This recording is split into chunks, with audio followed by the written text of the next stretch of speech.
जगह पर लेकर आया। आप लोग जानते हैं कि मैं बीमार था, बहुत बीमार था, लेकिन परमेश्वर ने मुझे चंगा करके आप लोग का दुआ के वजह से मुझे इस जगह पर फिर से लेकर आया। इसलिए उस खुदावन परमेश्वर को और आप लोग सबको धन्यवाद देते हैं। और प्रार्थना से पहले, वचन से पहले उस खुदावन परमेश्वर को हम पहले धन्यवाद देंगे, क्योंकि उनके द्वारा ही आज हम लोग इस जगह पर आ पाए। और 6 महीना हमारा जीवन से चला गया है कि नहीं? कौन, किसके? हमारा बल न ताकत के द्वारा, परमेश्वर के द्वारा। इसलिए आइए अपना हाथों को उठाइए और तहे दिल से एक हाथों को अपना छाती के ऊपर में रखिए और एक हाथों को अपने स्वर्ग की ओर बढ़ाइए और परमेश्वर को धन्यवाद देंगे। Hallelujah, hallelujah, hallelujah. सच में हमारा परमेश्वर महान है, वो दयालु परमेश्वर है। आप अपना हाथों को नीचे कीजिए। आप लोग जानते हैं हालेलुया एक स्वर्गीय शब्द है जो परमेश्वर का महिमा होता है। इंग्लिश में भी हालेलुया शब्द है, हिंदी में भी हालेलुया शब्द है। हालेलुया शब्द किसी भाषा में आप अलग सुने हैं? नहीं, परमेश्वर के महिमा के लिए वो हालेलुया जो परमेश्वर की स्तुति होता है, महिमा होता है। हम वचन से पहले एक छोटा सा गवाही दूंगा, दे पाऊंगा तो उसका बाद हम लोग प्रार्थना में जाएंगे। क्योंकि परमेश्वर, जब हम लोग गवाही देते हैं, परमेश्वर की महिमा होता है, कोई मनुष्य का महिमा नहीं होता है। ऐसा तो घटना है, एक बहन है जो उड़ीसा में रहती है, खड़गपुर में शादी हुआ था। उस बहन को शुगर हुआ था और शुगर होने से क्या पहले नष्ट हो जाता है, किडनी इफेक्ट होता है। किडनी इफेक्ट होने के बाद उसका डायलिसिस करना पड़ता है। डायलिसिस बहुत तकलीफ होता है, क्योंकि उसका जो हमारा शरीर का गंदा ब्लड को निकाल कर नया ब्लड वो लोग शायद देते हैं, शायद वॉश करते हैं। तो उस बेटी का, उस बहन का शरीर का हर एक पार्ट का डायलिसिस हो गया। उसका शरीर में, हाथ में, यहाँ पर सब कुछ हो गया। तो वो बहुत सीरियस हो गया। तो आप लोग जानते होंगे भुवनेश्वर में एक हॉस्पिटल है, अपोलोना या एम्स हॉस्पिटल में वो भर्ती हुई थी। तो डॉक्टर ने उसको कहाँ पर डायलिसिस करेंगे बोल के, उसका शरीर का, बॉडी का कहाँ पर डायलिसिस करेंगे बोल के उसका कोई भी प्लान नहीं दिख रहा है। तो यहाँ पर छाती में उसका एक छोटा सा पतला वाला नस रहता है, उसमें डायलिसिस करेंगे बोल के वो लोग सोचे। और डायलिसिस करने के समय में उसका हार्ट बीट बंद हो गया, वो टोटली मर गई। मर जाने के बाद क्या हुआ, उसका हस्बैंड उसका पास नहीं था, यहाँ खड़गपुर में था। उसका हस्बैंड को फोन किया गया कि भाई आप जल्दी आ सकते हैं, क्योंकि आपका वाइफ बहुत सीरियस पोजीशन में, आप जल्दी आ जाइए। तो वो क्या किया, वो भाई कभी भी चर्च नहीं गया था और प्रभु के विषय में थोड़ा सुना था। उसका बीवी प्रभु का विषय में जानती थी। वो मर गया, उसका पूरा परिवार रो रही है उस हॉस्पिटल के अंदर में। तो क्या हुआ, इस परिस्थिति में भाई जब जल्दी जल्दी निकल रहा था, रास्ता में एक तो चर्च पड़ा।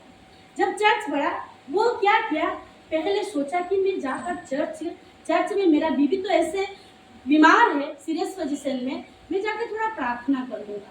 वो भाई जब चर्च गया, जब घुटना गाड़ा, उसका बीवी तो मर गया।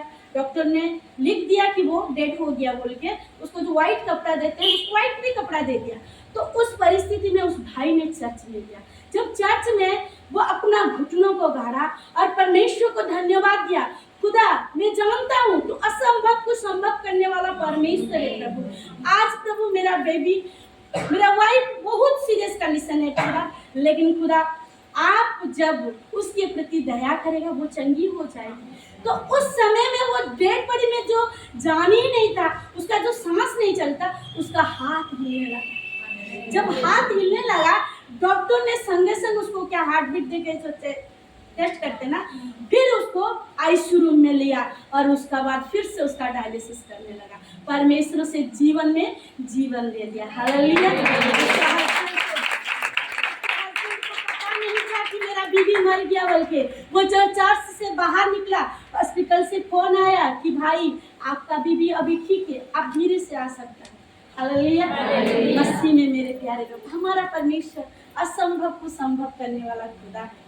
वो दयालु परमेश्वर है, वो दया करता है, हमारा जीवन को भी बदल देता है। क्योंकि हमारा परमेश्वर हर एक बातों के लिए हमें प्रेम करता है, दया करता है, करुणा करता है। लेकिन हमारा परमेश्वर को ज़्यादातर हमारा जो अंदर में है कुछ चीज़ पसंद नहीं लगता है कि नहीं?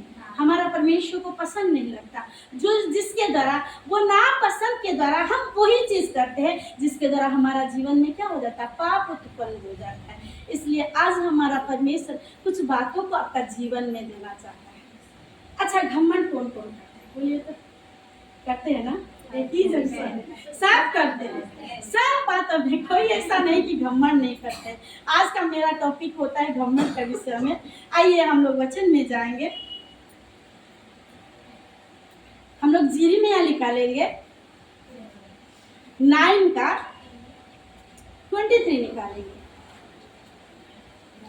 हम घमंड के विषय में आज कहेंगे। यहोवा यो कहता है, बुद्धिमान अपनी बुद्धि पर घमंड ना करे, हाँ। ना वीर अपनी वीरता पर, ना धनी अपने धन पर घमंड करे, परंतु जो घमंड करे वह इसी बात पर घमंड करे कि वह मुझे जानता और समझता है कि मैं ही वह यहोवा हूँ जो पृथ्वी पर करुणा, न्याय और धर्म के काम करता है, क्योंकि मैं इन्हीं बातों से प्रसन्न रहता हूँ। ये अपने अपने आंखों को बंद करेंगे, छोटी सी दुआ करेंगे। सिस्टर शिवानी है वचन के लिए प्रार्थना करेगी। परमेश्वर इस वचन के द्वारा हमसे क्या बात करता है हम लोग सुनेंगे। Hallelujah, hallelujah. पिता, मैं आपको धन्यवाद करती हूँ सुंदर दिन और सुंदर समय देने के लिए प्रभु जी। आप महान है पिता, आप पवित्र है प्रभु जी। हम सर्वप्रथम आपको धन्यवाद देते हैं प्रभु जी कि आप अपने बेटी को इस जगह पर लेकर आए मेरे खुदा परमेश्वर पिता, कि प्रभु उस योग्य बनाए कि प्रभु हमें वचन से नमाज पाए मेरे खुदा, हमारे जीवन में वो फल लाए प्रभु जी, जो उनके द्वारा प्रभु हम उनके द्वारा जो वचन को सुने प्रभु जी, हमारा जीवन बदल जाए यीशु मसीह के नाम से पिता। जो हमारे लिए प्रभु वो वचन के प्रभु जी, हाँ प्रभु फल लाए मेरे खुदा परमेश्वर पिता। प्रभु आप ये बेटी को सामर्थ्य शक्ति देना प्रभु जी, जो वो दे प्रभु जी वचन हमारे जीवन में प्रभु 100 गुना 1000 गुना फल लाए मेरे खुदा परमेश्वर पिता। हम आपको धन्यवाद करते हैं प्रभु, आपकी आत्मा की उपस्थिति है उसके लिए आपको धन्यवाद करते हैं। आदर सम्मान कुबक जलाल आपको देते हैं प्रभु। छोटी सी प्रार्थना यीशु के नाम से मांगते हैं, आमीन। Hallelujah, hallelujah, hallelujah, hallelujah. जिस तरह सिस्टर ने बोल रही थी कि हम लोग जब प्रार्थना करते हैं तो हम क्या करते हैं, परमेश्वर से बातें करता है। तो हम जब बाइबल पढ़ते हैं तो क्या करता है परमेश्वर, हमसे बात करता है कि नहीं? क्योंकि जो जीवित खुदा है वो बात करने वाला परमेश्वर है। और परमेश्वर हमारे जो घटी कमी को कब दर्शाता है, अपने लोगों के द्वारा, अपना दास दासी के द्वारा बताता है कि नहीं। आज शायद हमारा जीवन में कुछ घटी हो गया, कमी हो गया, इसलिए हमारा परमेश्वर आज हमसे बात कर रहा है। हम विभिन्न प्रकार चीजों के लिए घमंड करता है। ऐसा कोई नहीं कि संसार के माध्यम से ऐसा कोई मनुष्य नहीं कि घमंड नहीं करता। हम झूठ बोल सकते हैं, प्रभु के पास भी आकर के बोल सकते, लेकिन हम घमंड करते हैं हर एक चीजों के लिए। कभी कभी चलते चलते घमंड करते, कभी कभी गाना गाते गाते, कभी कभी लीडिंग करते करते घमंड करते हैं, कभी कभी दूसरे को देखकर जब साड़ी वो अच्छा पहनती है हम लोग देखते हैं क्या सुंदर है, यही सुंदर करते हैं कि नहीं? यस और नो? करते हैं, सच में हम लोग करते हैं। और कोई कोई कहता है कि हम अच्छा वचन बोलते हैं और मैं अच्छा हीलिंग करता हूँ, मैं अच्छा प्रोफेसी करता हूँ, हर एक चीजों में लोग घमंड करते हैं। लेकिन आज परमेश्वर के बात हमसे क्या बात कर रहा है, शायद हमारा जीवन में, क्योंकि आप लोग सब अच्छे इंसान लोगों ने, अच्छा प्रभु का दास का जो है ना, आप लोग बहुत मैंने अच्छा विश्वासी लोगों ने, ऑनलाइन चल रहा है, मैं कुछ नहीं बोलूँगी, ठीक है। हम लोग प्रभु आज हमसे क्या बात करना है पढ़ेंगे भी। बेटी थोड़ा फिर से स्टार्ट कीजिए वचन को।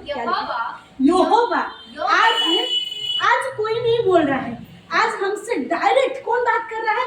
परमेश्वर आज हमसे बात कर रहा है। यहोवा कौन है? परमेश्वर है ना। आज परमेश्वर आज हमसे बात कर रहा है। क्या बात कर रहा है बाबू, थोड़ा बोलिए तो। बुद्धिमान अपनी बुद्धि पर घमंड ना करे, हाँ, और ना वीर अपनी वीरता पर, ना धनी अपने धन पर घमंड करे। उतना में नहीं लीजिए। आज यहोवा कह रहा है, क्या कह रहा है?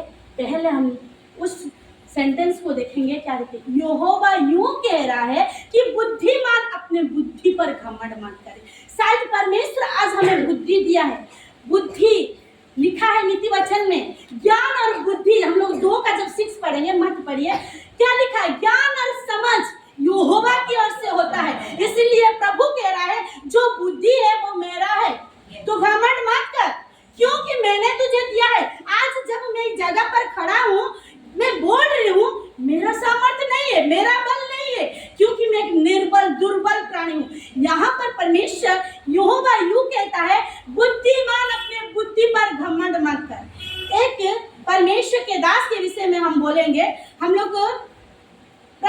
राजा 3:11 पढ़ेंगे। क्या लिखा है? सुलेमान, आप लोग जानते हैं ना सुलेमान कौन है? हाँ, कौन है बोलिए तो? सुलेमान दाऊद का बेटा। दाऊद का बेटा। और क्या है उसका बैकग्राउंड? क्या है? वो बुद्धि का हाँ, बुद्धिमान। बुद्धिमान है। और हिस्ट्री पुस्तक में, इतिहास में भी हम लोग यही जो बच्चे लोग जो पढ़ रहे हिस्ट्री पुस्तक में भी पढ़ेंगे, सुलेमान जैसे ज्ञानवान बुद्धिमान पुरुष नहीं है। यहाँ पर परमेश्वर का वचन क्या कहा कि बुद्धिमान अपनी बुद्धि पर घमंड मत कर। हम लोग पढ़ेंगे, बेटी थोड़ा पढ़िए। तब परमेश्वर ने हाँ। उससे कहा, इसलिए कि तूने यह वरदान मांगा है, हाँ, और ना तो दीर्घ आयु और ना धन और ना अपने शत्रुओं का नाश मांगा है, हाँ। परंतु समझने के विवेक का वरदान मांगा है। क्या मांगा है सुलेमान? समझना का अर्थ क्या मांगा है? बुद्धि दे कि हे प्रभु तू मुझे बुद्धि दे कि मैं तेरे राज्य को, तेरे लोगों को चला पाऊंगा। जब परमेश्वर ने परमेश्वर को मांगा, वो तो देने वाला, पास्टर जी ने कहा ना आप मांगोगी मैं दूंगा। परमेश्वर देने वाला परमेश्वर है, वो सुलेमान को दिया। जब सुलेमान को परमेश्वर ने बुद्धि दिया, बुद्धि देने का बाद उसका बुद्धि इतना बड़ा हो गया, इतना माने बुद्धि हो गया, लोग आते थे उसके बुद्धि खरीदने के लिए। एक वचन पढ़ेंगे हम लोग, प्रथम राजा, वही प्रथम राजा का 10:1 पढ़ेंगे। एक सीबा का रानी है जो उसके विषय में सुना कि सुलेमान एक बुद्धिमान मनुष्य है। शिबा की रानी ने हाँ। यहोवा के नाम के विषय सुलेमान की प्रीति सुनी, तब वह कठिन कठिन प्रश्नों से उसकी परीक्षा करने को चल पड़ी। वह तो बहुत भारी दल के साथ मसालों और बहुत सोने और माड़ी के लदे ऊंट साथ लिए हुए यरूशलेम को आई। और सिर्फ वहाँ नहीं पढ़िए बाबू, यहाँ पर क्या लिखा? जब सीबा का रानी सुना परमेश्वर सुलेमान के विषय में कि सुलेमान के पास इतना बुद्धि उत्पन्न होता है, वो किया।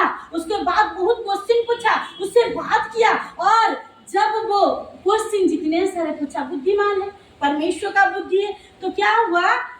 वो सब क्वेश्चन का आंसर दे दिया और उसे बहुत सारा धन दिया, बहुत सारा संपत्ति दिया। मसीह में मेरे प्यारे लोग, हमको जब परमेश्वर बुद्धि दिया है तो बुद्धि को जब सही योग पर लगाएंगे वो कार्य में आएगा, नहीं तो वो नष्ट हो जाएगा। परमेश्वर जब सुलेमान को ज्यादा बुद्धि दिया, वो क्या करने लगा जानते हैं? आइए हम लोग वही प्रथम राजा 11 का 3 और 4 पढ़ेंगे। क्या उसके 700 रानियां और 300 रखैलियां हो गई, और उसकी इन स्त्रियों ने उसका मन बहका दिया।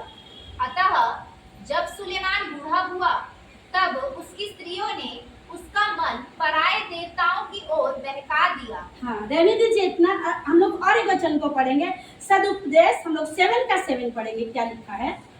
सदुपदेश निकालिए, 7 पढ़िए। नीति वचन का वास है सदुपदेश। 3 का नहीं, 7 पढ़िए, 7 पढ़िए। निश्चय अंधेरे से बुद्धिमान बावला हो जाता है और घूस से बुद्धि नाश होती है। यहाँ पर लिखा अंधेरे से, वो कितना रानी हम लोग पढ़े ना प्रथम राजा 11 का 3 और 4 में क्या लिखा? सुलेमान 700 पत्नी और 300 रखलियां भी उसका पत्नी है। कितना हुआ? 700 और 300 कितना हुआ? 1000। कोई बुद्धिमान मनुष्य 1000 पत्नी रखता है? नहीं रखता है। यहाँ पर हम लोग सदुपदेश में क्या किया?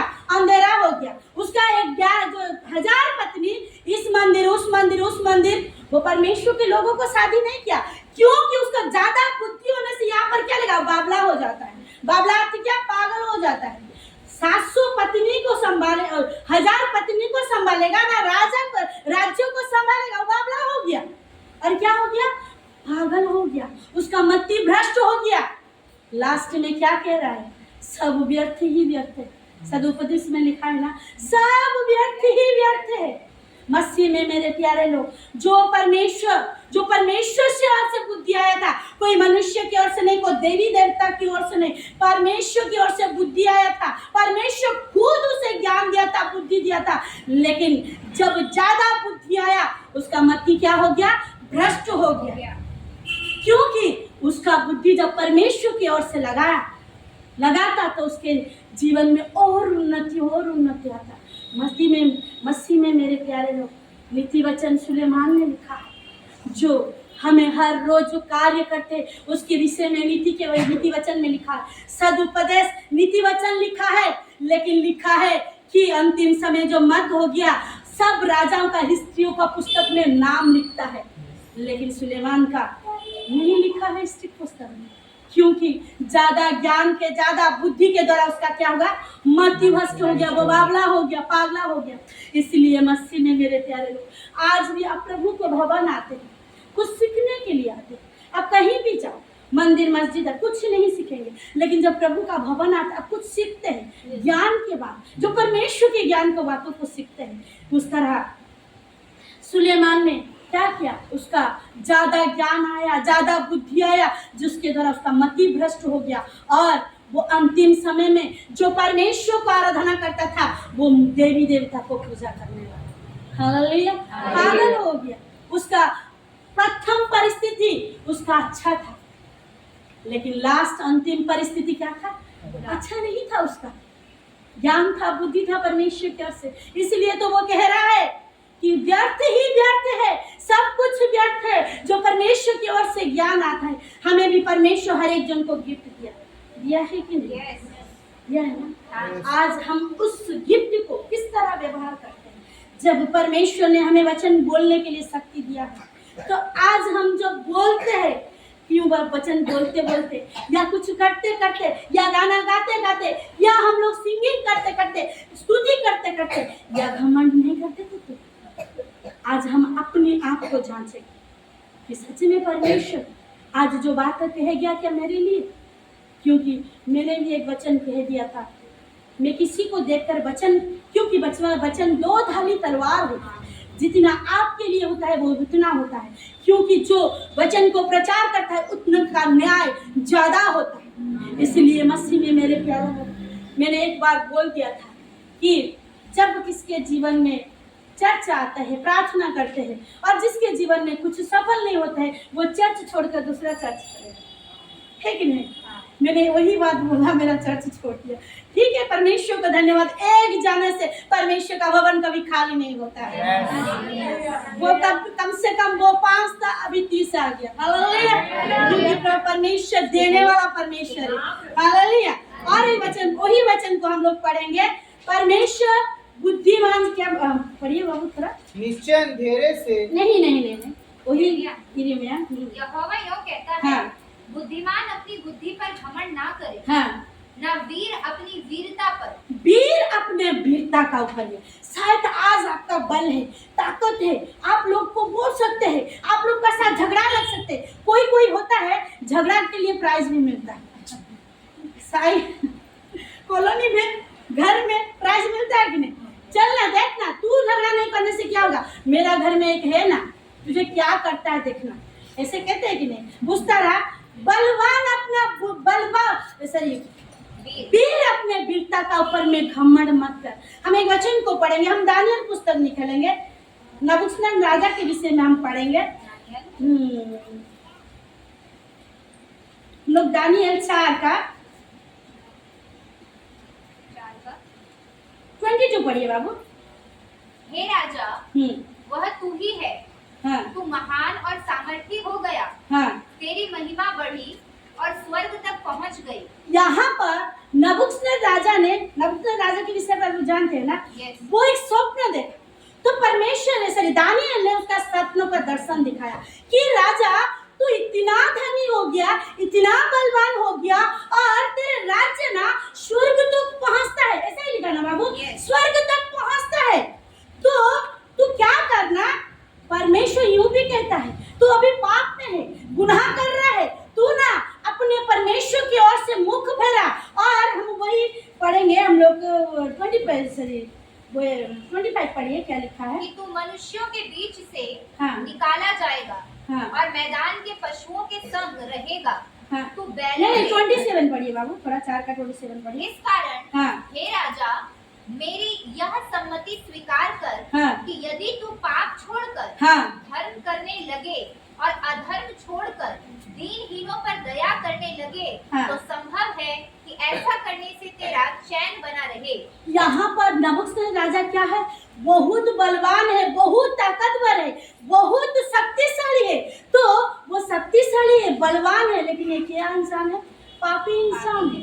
परमेश्वर ने कहा कि हे नबूकदनेस्सर राजा, तू ना अपने पापों को स्वीकार कर और परमेश्वर के चरण में आ जा, लेकिन वो नहीं किया और अपने घमंड से क्या कह रहा है? पढ़िए बाबू, वही 4:30 पढ़िए, क्या लिखा है?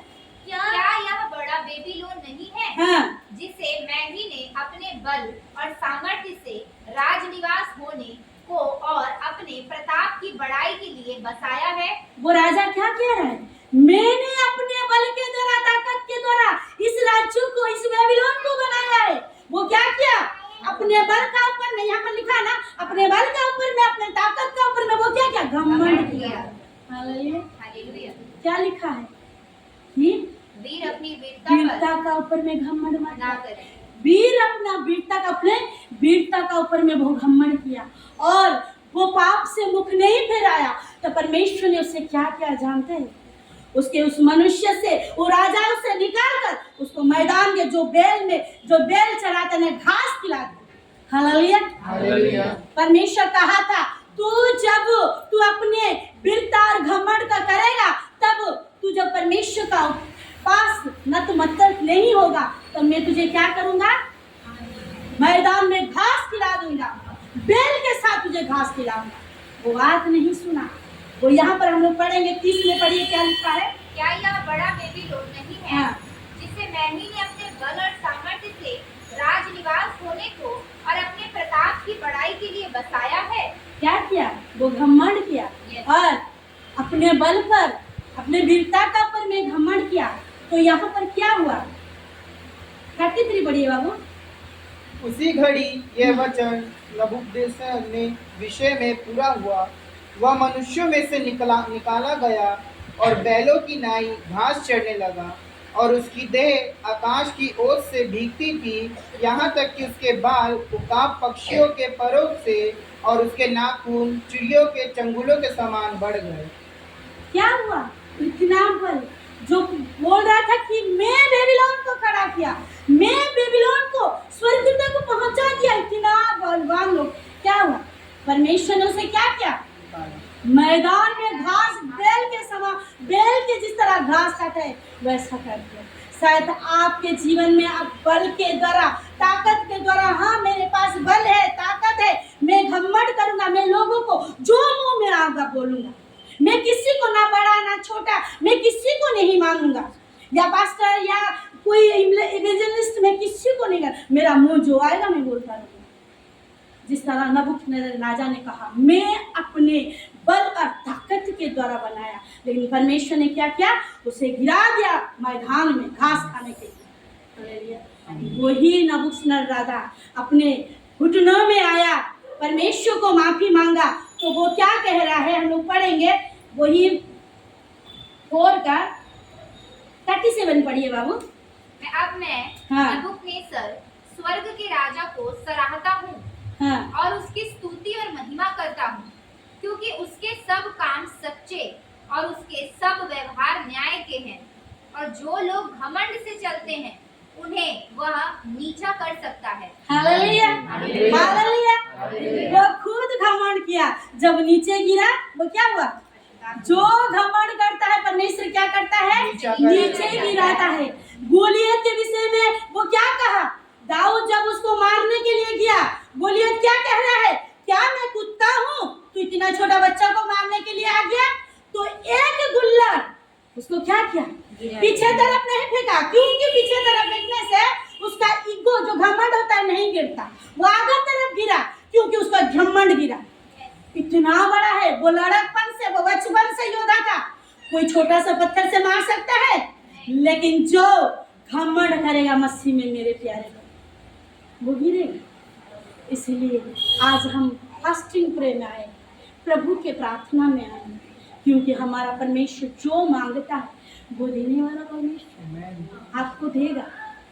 शायद मैं हूँ ना, शायद हमारा जीवन में कुछ घमंड रहेगा, उस घमंड के लिए हम लोग दुआएं करेंगे। फिर से आएंगे बाबू वही वचन में यिर्मयाह। यहोवा ना वीर अपनी वीरता पर हाँ। और न धनी अपने धन पर घमंड करे, हाँ, परंतु जो धनी अपने धन पर घमंड ना करे। घमंड ना करे। जो धनी होता है ज्यादातर वो घमंडी होता है कि नहीं? यस, क्योंकि धनी लोग का ईगो माने जो उनका घमंड अलग प्रकार होता है।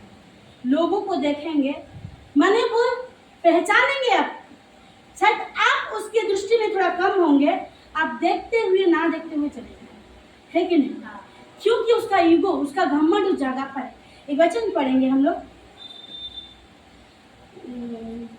नीति वचन 28 का 11 का 28 पढ़ेंगे। 11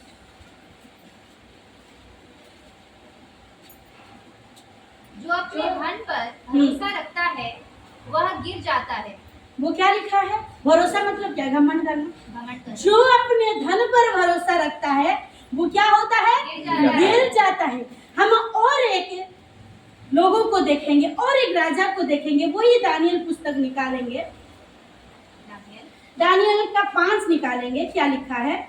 5 हाँ, 5 का 1-2 पढ़िए, 1-2 पढ़िए। बेलशस्सर नामक हाँ। राजा ने अपने 1000 प्रधानों के लिए बड़ा भोज किया और उन 1000 लोगों के सामने दाख मधु पिया। हाँ, दाख मधु पीते पीते बेलशस्सर ने आज्ञा दी कि सोने चांदी के जो पात्र उसके पिता नबूकदनेस्सर ने यरूशलेम के मंदिर में से निकाले थे उन्हें लाया जाए कि राजा अपने प्रधानों और रानियों और रखैलियों समेत उनमें पिए। तब जो सोने के पात्र यरूशलेम में परमेश्वर के भवन के मंदिर में से निकाले गए थे वे लाए गए। और उतना में रहने दीजिए। ये जो बेलशस्सर राजा कौन है जानते? नबूकदनेस्सर का बेटा है, जानते हैं ना आप? Yes. यहाँ पर जब नबूकदनेस्सर इतना धनी था तो उसका बेटा क्या हुआ? गरीब होगा। नहीं, हाँ, उसका धन के द्वारा उसने आंख इतना अंधा हो गया, जो उसका बाप परमेश्वर के भवन से जो सामान जो लेके आया था, सामान क्या लिखा है बाबू? जो पात्र लेके आया था वो पार्टी बनाने के समय में वो क्या कर रहा? परमेश्वर की जो भवन से लेके आया पात्र से वो दाखरस पीने लगा। परमेश्वर ने सब वो क्या कहा? परमेश्वर सबको पसंद करता है, घमंडी को नहीं पसंद करता है। ये अपने धन के लिए, अपने वृथा के लिए वो घमंड करके वो परमेश्वर के भवन से जो बर्तन लेके आया था वो बर्तन से वो पात्र से वो पीने लगा दाखमद। तो परमेश्वर ने क्या किया? एक हाथ आकर एक उंगली दीवार में लिखने लगा। क्या लिखने लगा जानते हैं? क्या लिखा है? मने मने तकेत 25 में मने मने तकेत। क्या इसका मतलब क्या जानते हैं? हे बेलशस्सर राजा, तू परमेश्वर के सामने में हल्का पाया गया, क्योंकि तुझे परमेश्वर ने तोला है, तेरे धन को, तेरे संपत्ति को, तेरे घमंड को तोला, लेकिन तू परमेश्वर के सामने हल्का पा गया। इसलिए तेरे राज्य को तुझसे छीनकर दूसरा राज्य को दिया जाएगा। हालेलुया। मसीह में मेरे प्यारे लोग, शायद आपका पास धन है, आप उस धन के लिए कैसा घमंड करते हैं? किस चीज के लिए घमंड करता है? और एक वचन को हम लोग आप लोग सीजिए, मत पढ़िए। एस्टर का पुस्तक जब हम लोग पढ़ेंगे, निकाल दीजिए, एक ही वचन पढ़ेंगे, ज्यादा नहीं पढ़ेंगे। हाँ, निहम्याह का बाद एस्टर है, एक ही वचन पढ़ेंगे। 1 का 11 पढ़िए। कि रानी हाँ। बशाकी और राजमुकुट धारण किए हुए राजा के सम्मुख ले आओ, जिससे कि देश देश के लोगों और हाकिमों पर उसकी सुंदरता प्रकट हो जाए। यहाँ पर क्या लिखा है? वशती नामक एक रानी थी, जो राजा क्या करता था? हर साल एक भोज देता था, जिसके द्वारा उसका जो रानी है ना बहुत सुंदर है, इतना सुंदर उसका वर्णन कोई कर नहीं सकता। वो बशती रानी, जो क्या लिखा है? कौन सा राजा? है ना? शयश राजा का जो रानी था बहुत सुंदर था। वो हर रोज भोज देता था, इसीलिए कि उसका रानी का तारीफ करे। लोग आए उसका रानी का तारीफ करे, उसका सुंदरता के लिए। तो क्या किया, जब वो पार्टी देने लगा, जब वो भोज करने लगा, रानी ने इनकार कर दिया, मैं ही नहीं आऊंगा उसका भोज पर, मुझे कोई तारीफ का आवश्यक नहीं, मैं ऐसा ही सुंदर हूँ। लेकिन जब वो इनकार किया, हम लोग को लिख दीजिए, से मत पढ़िए, राजा ने क्या किया जानते हैं, उसका रानी का पटरानी के पद से उसके बेदखल कर दिया। हालेलुया। परमेश्वर हमें एक ओहदा दिया है, हमें एक एक चीज दिया है सबको। हमने जितने जन बैठे हैं ना, कोई बजाने के लिए, किसको ताली मारने के लिए, किसको वचन बोलने के लिए, किसको गाना गाने के लिए, किसको दान देने के लिए, हर एक चीज में परमेश्वर दान दिया है, हमें दान दिया, परमेश्वर दिया है। ये जो धन है, संपत्ति है, जो शरीर देख रहे, हमारा नहीं।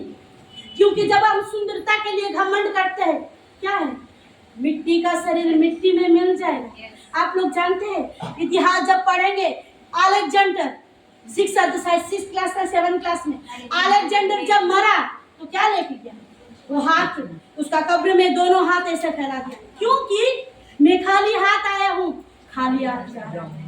हमारा सेवा, हमारा भलाई वही लेके जाएगा। इसलिए मसीह में मेरे प्यारे लोग, हम जो धन है हमारा, किस चीज के यूज करते हैं। पतरस ने क्या कहा, घमंड से कहा, हे प्रभु मैं तुझे कभी भी इनकार नहीं करूंगा।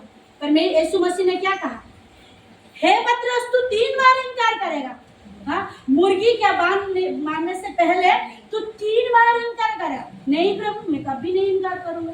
कहा कि नहीं कहा? लेकिन वही इनकार किया कि नहीं? इसलिए आज हम कौन चीज के लिए घमंड करते हैं? आज हमारे जीवन में कौन सा घटी है, कौन सा कमी है, पूछेंगे हम परमेश्वर, सच में क्या खुदा, क्या मैं जब प्रभु तेरे भवन में जानती हूँ कोई मुझसे बात नहीं करता या कोई कुछ नहीं करता तो मैं घमंड से उससे बात नहीं करती? क्या प्रभु मैं जब दान देती हूँ प्रभु, क्या प्रभु सच में प्रभु मैं अपने तहे दिल से दान देती हूँ? या प्रभु मैं अपने पड़ोसी या अगल वाला बगल वाला को जब बात करती हूँ प्रभु, क्या मैं घमंड से बात करती हूँ? क्योंकि हमें पहचानेंगे कैसे?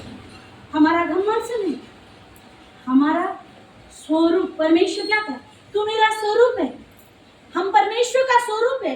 परमेश्वर सबको अपने शब्दों से बनाया और हमें क्या बनाया, कैसे बनाया, अपने हाथों से रचाया। रचाया कि नहीं? आज हम परमेश्वर का रचना है। हमारा परमेश्वर, आपको और मेरा परमेश्वर क्या घमंडी है? वो घमंडी होता तो वो नीचे उतरता हमारे लिए? हमारा परमेश्वर क्या है, नम्र है, धीरज है। इसलिए हम कैसा रहना चाहिए, नम्र और धीरज होना चाहिए, क्योंकि परमेश्वर घमंडी को पसंद नहीं करता है। आप लोग जानते होंगे माइकल जैक्सन विषय, जानते हैं ना? हाँ? उसका मैंने उसका डांस, उसका गाना आज तो कोई दिन पैदा ही नहीं हुआ उसको जैसा करने के। क्या लिखा शरीर मैंने, वो इतना धन हो गया, उतना उसका प्रेस्टीज के द्वारा उसका मैंने लोग इतना प्रशंसा किया, इतना घमंड हो गया, वो कहा कि मेरे बलबूता पर, मेरे धन के द्वारा, मेरे ताकत के द्वारा मैं 150 साल जीऊंगा। वो कितना साल जिए जानते हैं ना? ओनली 50 साल, 50 साल जिया है। वो जिएगा बोल के 12 डॉक्टर था और 200 बॉडी बिल्डर उसका पास था। वो जब भी टेस्ट करने के लिए, वो गाना गाने के लिए जाता था, उसके संग सब जाते थे। डॉक्टर शायद उसका किडनी फेल हो जाएगा, उसका आँख चला जाएगा। वो 12 लोग, 20 लोग, 200 लोग को क्यों रखता था? क्यों? जब उसका कुछ किडनी खराब या लीवर खराब, वो लोगों को ऑपरेशन करके उसका निकाल के उसको, ऐसा हो सकता है? कभी नहीं। क्योंकि लिखा है, शायद भजन संगीता में लिखा है, नीति वचन में लिखा है कि एक हाथ में धन है, एक हाथ में दीर्घायु है। हालेलुया। हमारा परमेश्वर का पास सब है। आप घमंड करते तो किस चीज के लिए घमंड करते हैं? लिखा है बाबू, 24 पढ़िए, ज्यादा बोलती हूँ ना, सॉरी। 24 वही यिर्मयाह का 24। हाँ। परंतु जो घमंड करे वह इसी बात पर घमंड करे कि वह मुझे जानता और समझता है। क्या लिखा है? आप घमंड करेंगे, किस चीज के लिए घमंड वो करेंगे? मुझे जानता और समझता है, हम उससे हम ना वो हम जो जानता है, परंतु जो घमंड करे वह इस बात पर घमंड करे कि वह वह मुझे जानता है और वह समझता है। मतलब यहोवा परमेश्वर परमेश्वर हमें जानता है। आप पास्टर जी को कितना जानते, समझते हैं क्या? जानते हैं, क्योंकि पास्टर जी आपके लिए हर रोज प्रार्थना करता है, वो यहाँ पर आता है, दुआ करता है, जिसके द्वारा चंगाई होता है, इसलिए आप पास्टर को जानते हैं। आप समझते नहीं है, समझेंगे कैसे? उनके साथ रहेंगे, उनका साथ बात बिताएंगे, दिन बिताएंगे, उसका बाद उसको समझा पाए, नहीं तो समझता नहीं। हमारा परमेश्वर हमारे साथ रहता है, वो क्या कहता है? वो हमें जानता है, जानता है। क्योंकि भजन संगीता 139 में शायद लिखा है कि मेरा बेडोल टूटो को वो जानता है, मेरा हड्डी हड्डी जब बन रहा था अपने किताब में वो लिख रहा था, वो हमें जानता है। हम गुनाह कर लेते हैं, सोचते हैं परमेश्वर नहीं देखता है, घमंड करते हैं, सोचते हैं परमेश्वर नहीं देखता है, ऐसा ही है कि नहीं? प्रभु कहता है वो मुझे जानता है, वो हमें जानता है, आपको सब लोग को जानता है, क्योंकि अपना हथौलिये पर उसका नाम लिखा है, हमारा नाम। हमारा परमेश्वर इतना प्रेमी परमेश्वर है, हमें समझता भी है, क्योंकि इस विषय को लेकर जब हम प्रार्थना में जाएंगे, खुदा तो मुझे जानता है, तो मुझे समझता है प्रभु। मैं जब गाना गाती हूँ, वचन बोलती हूँ, लोगों से बात करती हूँ, जब रास्ता में चलती हूँ प्रभु, किससे बात करती हूँ, मेरे पड़ोसी अगल वाला बगल वाला से जब बात करती हूँ, खुदा तू जानता है मेरे हृदय में क्या है, मेरे होठों में क्या है, तू जानता है। अब तो समझता है खुदा, जो बातों को मैं कर नहीं पा रही, शायद मेरे जीवन में ईगो आ गया, घमंड आ गया, अहंकार आ गया है प्रभु। आज मेरे धन के द्वारा प्रभु मैं घमंड कर, शायद मेरे आज ताकत है प्रभु, मैं लोगों को बोल सकती हूँ प्रभु, जो मुंह में आता है बोल, और मेरे बुद्धि के द्वारा, क्योंकि मेरे बुद्धि का द्वारा मेरा परिवार चलता है। जिस तरह सोलेमान को बुद्धि के द्वारा पूरे राज्य चलता था, लेकिन उसका बुद्धि क्या हो गया? भ्रष्ट हो गया, बावला हो गया, पागला हो गया। हालेलुया। इसलिए आज हम प्रार्थना करेंगे कि खुदा हम तेरे पास आए प्रभु, हम जानते हैं खुदा तू हमें जानता है प्रभु, तू हमें समझता है प्रभु, मेरा हृदय मेरा मन किस तरह है प्रभु, तू मुझे बदल, क्योंकि परमेश्वर बदलने वाला परमेश्वर है। नामनपुरी ने क्या किया? एक घमंडी, पास्टर जी कह रहा था, अपने वीर का द्वारा, अपने वीरता का द्वारा वो घमंड करता था, और वो राजा इस नामन के द्वारा पहचानता था, इतना बलवान था, उसका घमंड के द्वारा उसका रोग चंगा नहीं होता था। लेकिन जब वो परमेश्वर के दास के पास गया, वो अपने आप को उस यरदन नदी में डुबाया, डुबाने के बाद जब खड़ा हुआ, वो क्या हो गया? चंगा हो गया। उसका जीवन में क्या था? घमंड था, अहंकार था, एक क्रोधी इंसान था, लेकिन जब उस पानी से निकला, वो एक अच्छा इंसान, एक शुद्ध इंसान, एक पवित्र इंसान होकर निकला। हालेलुया। इसलिए मसीह में मेरे प्यारे लोग, आज हम प्रार्थना करें, प्रभु तू मुझे जानता है मैं कैसा हूँ, क्योंकि मेरी मंडली में सिर्फ मुझे जानता है, मेरे घर में मुझे पहचानता है। हालेलुया, है कि नहीं? इसलिए हम लोग परमेश्वर के पास प्रार्थना करेंगे। हमारा परमेश्वर दयालु कृपावान परमेश्वर हमें बदलने के लिए शक्ति रखता है। इसलिए हम आज प्रार्थना करेंगे, क्योंकि परमेश्वर का दिन निकट है, कब आ जाएगा प्रभु नहीं जानते, पलक झपकने से पहले कुछ समय लगता है, लेकिन हमारा परमेश्वर आने के लिए वो तैयार है। आज हमें क्या तैयार है? आज क्या हमारा स्वभाव आपके जैसे है क्या प्रभु? क्योंकि अब जब हम क्या इस घमंडी होकर जा पाएंगे परमेश्वर के पास? वो शुद्ध परमेश्वर है, वो पवित्र परमेश्वर है। हमें अपने आप को दीन करेंगे, नम्र करेंगे और परमेश्वर के पास जाएंगे। परमेश्वर वचन के द्वारा सबको आशीर्वाद करेंगे। आमीन। हालेलुया।